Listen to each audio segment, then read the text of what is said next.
Gabriel Fandiño es el artista gráfico de las campeonas olímpicas. Este ilustrador tuvo una destacada participación de diseño y color en el recibimiento a las deportistas que lograron la gloria en los Juegos Olímpicos de Tokio. El miércoles 4 de agosto, Ecuador rindió un homenaje popular a las pesistas Neisida Gómez, medalla de oro en los Juegos Olímpicos de Tokio, Tamara Salazar, medalla de plata, y Angie Palacios, diploma por sexto puesto, a través de un recorrido por las calles de Quito en un bus convertido en una hermosa obra de arte gráfico que estuvo a la altura de tremenda ocasión. El ilustrador Gabriel Fandiño estuvo a cargo de ese trabajo que nació de una manera singular.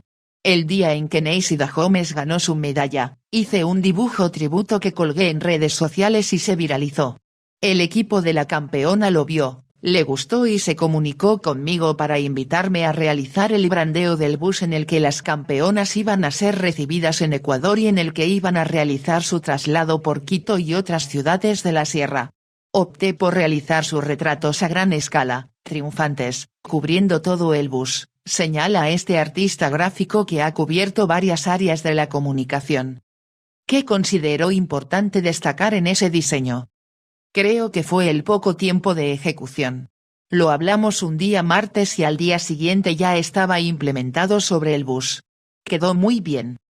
¿Recuerda alguna anécdota sobre sus primeras incursiones en el arte?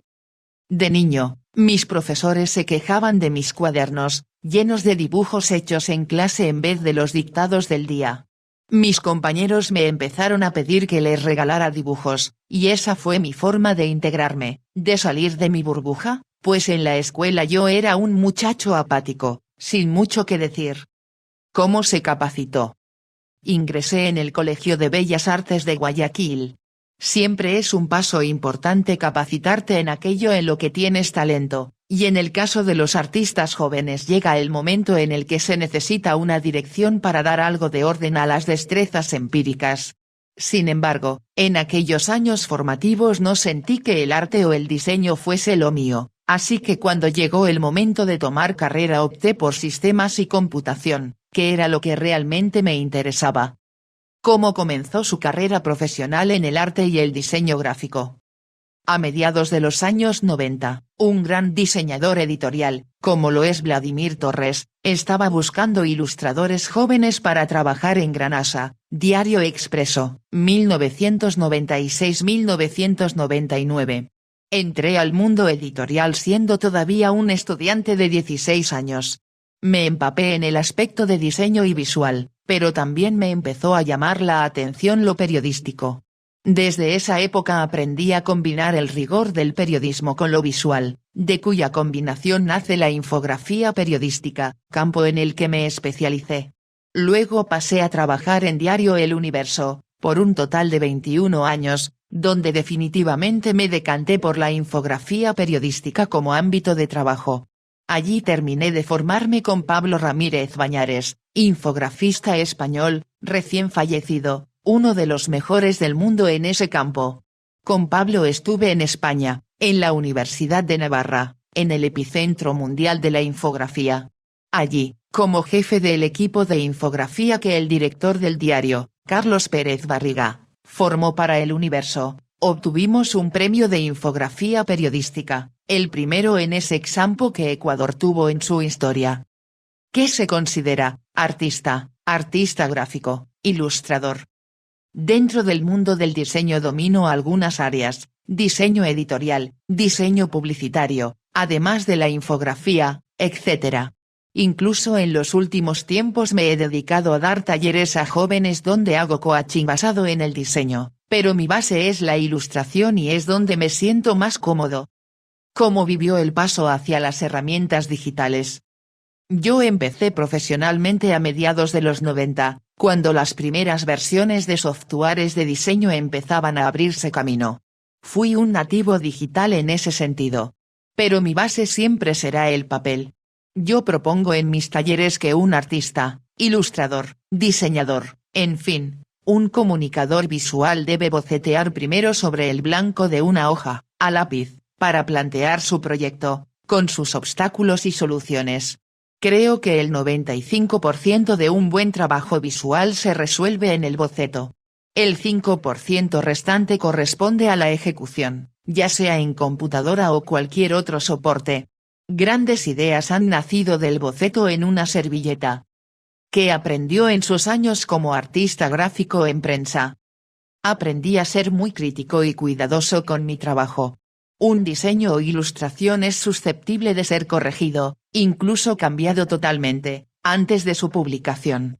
Debes ser un comunicador visual objetivo, pues una ilustración o diseño editorial es una herramienta para transmitir un mensaje claro.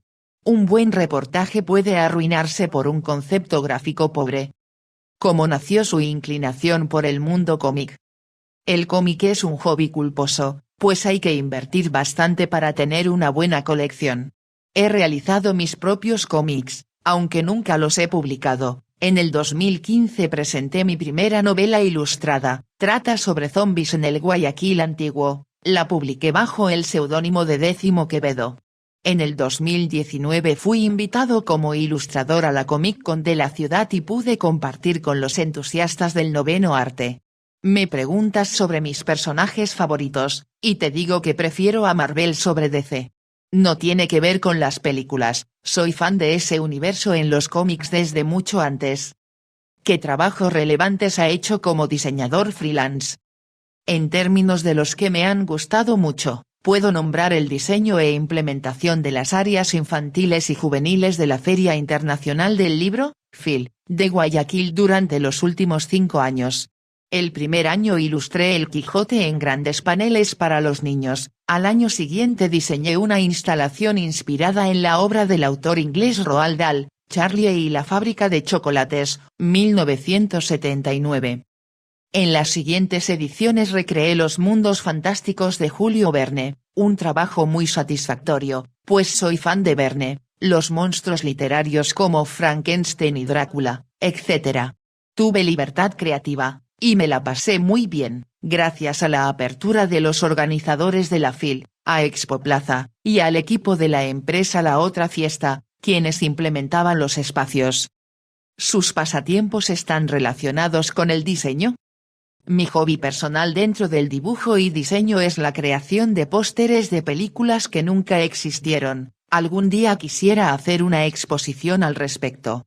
También me he aficionado durante los 10 últimos años a la investigación histórica, producto de lo cual tengo listos 2 libros de esa temática para ser lanzados este año.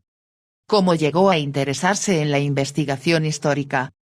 Si no me hubiera dedicado a la ilustración y el diseño, seguramente me habría dedicado al trabajo de archivo y, además, a la lectura de documentos antiguos, paleografía. En los últimos 10 años lo he hecho de manera empírica y con la ayuda de profesionales en eso. A la par nació el gusto por la historia, especialmente la época de la independencia, ya que los libros de historia no respondían las preguntas que me formulaba sobre ciertos hechos y personajes. Entonces me dediqué a ir a los archivos a investigar. De esa investigación nacieron artículos que he publicado en El Universo y, sobre todo, 2 libros en coautoría con el historiador machaleño Néker Franco, que espero publicar en este año. Los textos se enfocan en los guerrilleros de la independencia de este territorio, tema que no había sido tratado adecuadamente, y contienen amplia documentación que hallé en Venezuela, Colombia y Ecuador. ¿Qué aconsejaría a aquellos jóvenes que desean destacarse en el arte gráfico? Los jóvenes que quieran ser comunicadores visuales, deben convertirse en su propia marca. Busquen su voz, todos tenemos alguna cosa rara positiva que hace distinguirnos de los demás. Cuando yo empecé, lo único que te permitía ser conocido era publicar tus trabajos en una revista o diario. Todavía sigue siendo relevante, pero ahora tenemos también el poder de las redes sociales. Muestren su trabajo al mundo y no teman ni se hundan por la crítica, ni siquiera por la destructiva. Lean bastante, no solo obras de diseño, también literatura, cómics, etc. Vayan al teatro, no se pierdan exposiciones y vean muchas películas. Son actividades formativas, aparte del estudio formal, que maduran tu criterio y conforman tu archivo mental como artista. al que podrás recurrir como herramientas de inspiración para realizar propuestas.